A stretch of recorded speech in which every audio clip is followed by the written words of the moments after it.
കേരള സർവകലാശാല വി.സി. മോഹനൻ കുന്നുമ്മൽ മന്ത്രി ആർ ബിന്ദുവുമായി കൂടിക്കാഴ്ച നടത്തി. മന്ത്രിയുടെ വസതിയിലെത്തിയാണ് കണ്ടത്. സർവകലാശാല വിഷയത്തിൽ സമവായ ശ്രമങ്ങൾ നടക്കുന്നതിനിടെയാണ് കൂടിക്കാഴ്ച.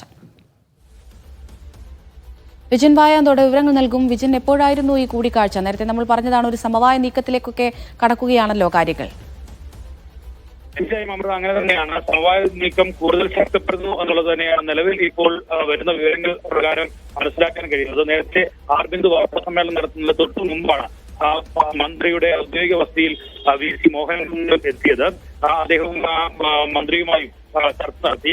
കേരള സർവകലാശാലയിലെ വിഷയങ്ങളുമായി ബന്ധപ്പെട്ട കാര്യങ്ങൾ ആണ് പൂർണ്ണമായും ചർച്ചയിൽ വന്നത്. എന്തായാലും നിലവിൽ വൈസ് ചാൻസലർ സർക്കാർ സമവായത്തിലേക്ക് എത്തുന്നു എന്ന ഈ ഘട്ടത്തിൽ പറയാൻ കഴിയും.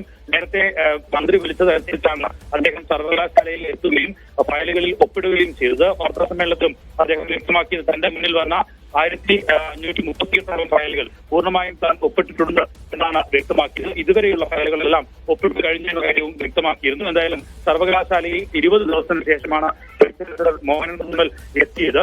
അതിന് കാരണവും സർക്കാരാണ് എന്ന കാര്യം മന്ത്രി വ്യക്തമാക്കിയതിന് പിന്നാലെയാണ് മന്ത്രി ഔദ്യോഗിക വസതിയിൽ തന്നെ നേരിട്ട് എത്തി വി.സി. കണ്ടു എന്നുള്ള വിവരങ്ങൾ കൂടി പുറത്തു വരുന്നത്.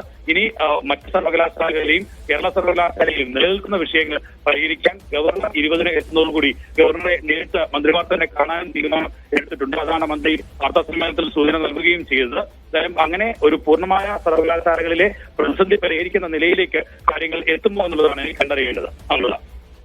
ശരി, വിജിൻ വായാന്തോടാണ് വിവരങ്ങൾ നൽകുന്നത്.